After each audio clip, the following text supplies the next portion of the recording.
चाहे तो वो मायावती हो, चाहे चंद्रशेखर आजाद हो, चाहे बामन मेश्राम हो, चाहे अखिलेश हो, ये लोग सब अपने अहंकार को त्याग कर, अपने मनमुटाव को खत्म करके इन लोगों को एक जगह आना होगा। हिंदू राष्ट्र की परिकल्पना करना भारत जैसे धर्मनिरपेक्ष देश में, ये मुझे दिखता है बहुत असंभव होगा।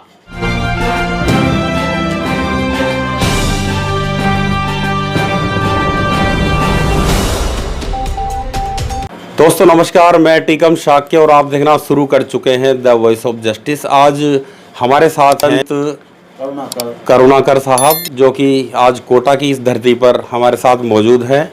The voice of justice channel पर आपका स्वागत है सर। और सबसे पहले मैं आपसे ये जानना चाहूँगा कि देश में बौद्धिज्म का जो परिदृश्य चल रहा है या जो भी है, और हिंदू राष्ट्र की जो परिकल्पना चल रही है, बराबर जो मनुवादी लोग हैं जो बार बार धर्म संसद करते हैं और हिंदू राष्ट्र घोषित करने की बात करते हैं, कई ऐसे कथावाचक भी हैं जो खुल के इस हिंदू राष्ट्र की को घोषणा करते हैं और भारत के संविधान को बदलने की बात करते हैं। तो इस पर आपके क्या विचार हैं, ये आप बताएं सर। मैं छोड़ दो। राजस्थान की धरती पर कोटा में मैं अपने 3 दिन के प्रवास में यहाँ राजेश साकी जी के गृह निवास पर आया हूँ और ये बड़े खुशी की बात है, मुझे हार्दिक प्रसन्नता हो रही है कि जो वॉइस दी जस्टिस चैनल उन दबे कुचले दलित शोषित पीड़ित लोगों की आवाज़ जन जन तक पहुंचाने का काम कर रहे हैं। और मैं इसी कड़ी के साथ उन तमाम राजस्थान के नवयुवकों को, राजस्थान के नौजवानों को अपनी तरफ से बहुत बहुत साधुवाद देता हूं, जो बड़ी बहादुरी और साहस के साथ अंबेडकर मिशन का काम कर रहे हैं, जो जुल्म अत्याचार अन्याय के खिलाफ लड़ रहे हैं और अपनी अभिव्यक्ति को बड़ी स्वतंत्रता के साथ व्यक्त कर रहे हैं, बड़ी बहादुरी के साथ अपनी सामाजिक आज़ादी के लिए संघर्ष कर रहे हैं। चाहे तो वो भीम आर्मी हो, चाहे भीम सेना हो, चाहे समता सैनिक दल हो, चाहे नवयुवक अम्बेडकर संघ हो, चाहे अम्बेडकर जयंतियों का आयोजन करने वाले लोग हों, चाहे भारतीय बौद्ध महासभा हो, चाहे भारतीय राष्ट्रीय बौद्ध महासभा हो, वो तमाम लोग अपने अपने तरीके से समाज को उठाने का और समाज को जगाने का काम कर रहे हैं। और आज मैं देख रहा हूँ कि पूरे देश में जो कथावाचक हैं या जो अन्य हिंदू संगठन हैं, उनकी बड़ी तेजी से आवाज़ आ रही है कि भारत को हिंदू राष्ट्र बनाया जाए। लेकिन वो जो कुछ भी सोच रहे हैं और ऐसा जो कह रहे हैं, वो भारतीय संविधान का उल्लंघन कर रहे हैं, वो धर्मनिरपेक्षता का उल्लंघन कर रहे हैं। ये देश धर्मनिरपेक्ष देश है। इस देश में भारतीय संविधान में अनुच्छेद 14 और 15 और 16 में ये दिया गया है कि सारे लोग धार्मिक रूप से, सामाजिक रूप से स्वतंत्र हैं।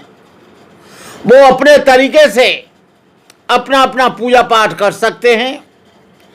मुसलमान अपनी मस्जिद में नमाज की इबादत कर सकता है, हिंदू अपने मंदिर में अपने तरीके से पूजा पाठ कर सकता है, ईसाई अपने तरीके से अपने ईसा मसीह को मान सकता है, बौद्ध अपने तरीके से अपना पूजा पाठ कर सकता है, और तमाम धर्म के लोग आर्य समाजी हैं, सनातनी हैं।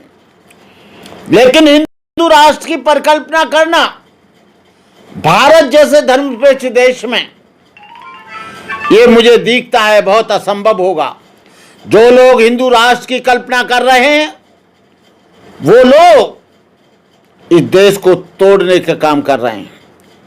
वो इस देश को पूरी तरह से वो धर्मनिरपेक्षता की हत्या करना चाहते हैं। जो ऐसा कह रहे हैं वो लोग भारतीय संविधान में उनको कोई आस्था नहीं है। यदि हिंदू राष्ट्र बनेगा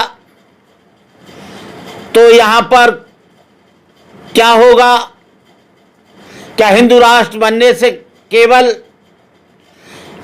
वो हिंदू लोग ही यहां स्वतंत्र रहेंगे, बाकी क्या गुलाम रहेंगे? मुसलमानों का क्या होगा? बौद्धों का क्या होगा?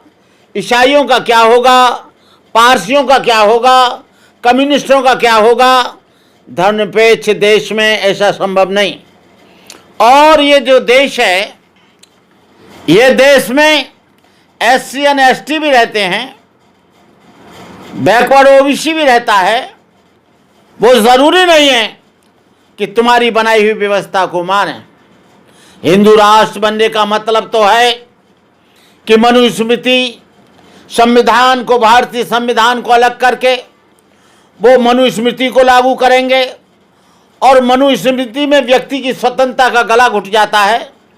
मनुस्मृति में कहीं भी यहाँ पर एक बहुत बड़े तबका को, जो यहाँ पर शेड्यूल कास्ट और बैकवर्ड है या यहाँ शेड्यूल ट्राइब्स है, उसके लिए हिंदू राष्ट्र में कोई जगह नहीं रहेगी।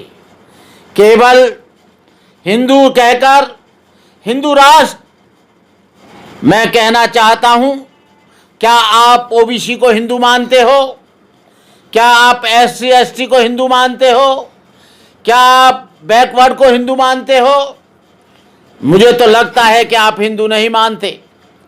1991 1992 में जब मंडल आयोग लागू हुआ, और मंडल आयोग लागू जो हुआ था वो OBC और बैकवर्ड के लिए लागू हुआ था कि उनका 52% 50% कोटा पूरा किया जाए। लेकिन उसके होते ही किसी ईसाई ने विरोध नहीं किया था। उनका मंडल आयोग का विरोध किसी ईसाई ने नहीं किया, किसी मुसलमान ने नहीं किया, किसी बौद्ध ने नहीं किया, किसी सिख ने नहीं किया, किसी पारसी ने नहीं किया। लेकिन उनका यदि विरोध किया तो सबसे ज़्यादा उन हिंदू कहलाने वाली जातियों ने, जो ब्राह्मण थे, जो क्षत्रिय थे, जो वैश्य थे, सबसे ज़्यादा विरोध उन्होंने किया। हॉस्टलों में आग लगा दी गई, बच्चों को पिटाई की गई। आज भी आप देख लीजिए, यदि आप हिंदू बैकवर्ड को मानते हो, हिंदू शेड्यूल कास्ट को मानते हो, तो 85% उनकी जनसंख्या होती है। लेकिन कितनी जगह पर आप एक सर्वे करा लीजिए, कॉलेजों में, आपके इंजीनियरिंग कॉलेजों में, मेडिकल कॉलेजों में, कितने वहाँ पर OBC के लोग हैं, कितने यहाँ मुंशी मजिस्ट्रेट हैं, कितने यहाँ पर जज हैं, कितने यहाँ पर IPS हैं, कितने IAS हैं। केवल हिंदू उनको इसलिए बना दिया जाता है कि जब मुसलमानों से लड़ाई हो तो पूरा का पूरा OBC, पूरा का पूरा बैकवर्ड, पूरा का पूरा शेड्यूल कास्ट, पूरा का पूरा शेड्यूल ट्राइब्स हिंदू हो जाता है। और जब मंडल आयोग, जब कोई सुविधाओं की बात आती है, आरक्षण की बात आती है, मंडल आयोग को लागू करने की बात आती है, तो ये नाई धोबी धानो कहा लोहार तेली तमोली पाची काची अहीर गडरिया साक्य हो जाते। मैं कहता हूं जब अधिकारों की बात आती है तो इनकी हिस्सेदारी भी होनी चाहिए। जब अधिकारों की बात आती है तो उनको सामाजिक सम्मान भी मिलना चाहिए।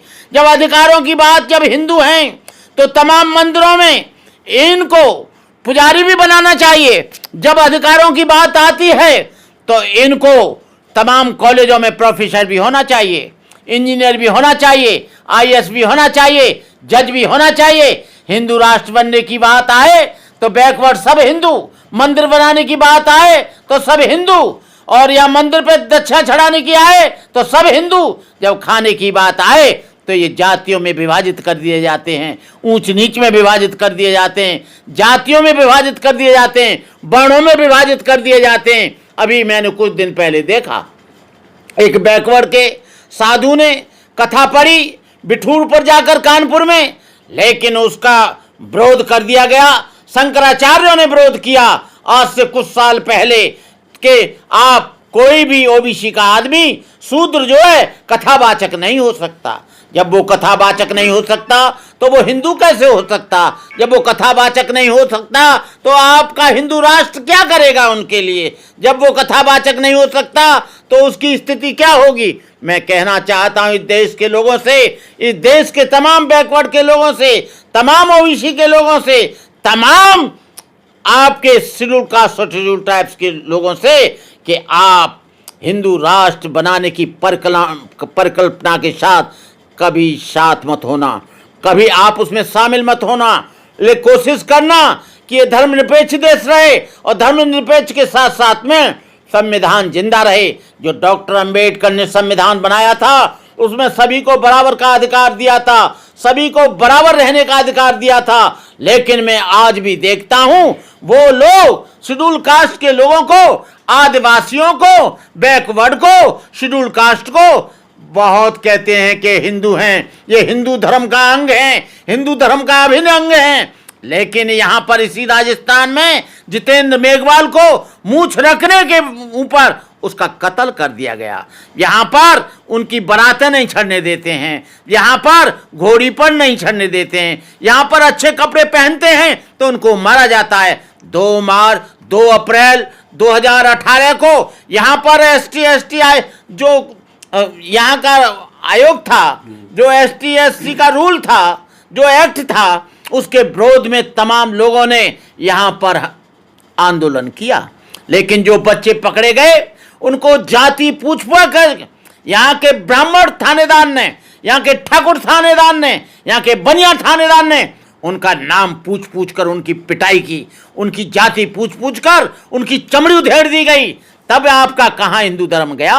तब आपका हिंदू राष्ट्र कहाँ गया? यदि आप हिंदू राष्ट्र बने तो सब हिंदू, और यहाँ पर अपने अधिकारों के लिए हम आंदोलन करें तो सब शेड्यूल कास्ट हो जाते। जाति पूछकर उनकी पिटाई की जाती है। घोड़े पर चढ़ें तो उसकी जाति पूछकर उसकी पिटाई होती है। यदि वो मूंछ रखा ले तो जाति पूछकर उसका कत्ल कर दिया जाता है। आज भी देश स्वतंत्र हो गया, 70 वर्ष इस देश को स्वतंत्र हो गए, लेकिन यहाँ पर जो जुल्म और अत्याचार हो रहा है वो आज भी वो सिलसिला बंद नहीं है। मैं यहाँ के तमाम लोगों से और SC ST और OBC लोगों से, आपके बैकवर्ड के लोगों से आह्वान करना चाहता हूं कि जुल्म के खिलाफ सारे लोग एक हो जाओ और अपनी आज़ादी का बिगुल बजाओ। ये 70 साल हो गए देश में, लेकिन आपको आज़ादी नहीं मिली। उस आज़ादी के लिए, समता के लिए, स्वतंत्रता के लिए, भाईचारे के लिए, बंधुता के लिए एक हो जाओ और एक होकर उन जुल्मियों का विरोध करो जो तुम्हें सम्मान नहीं देना।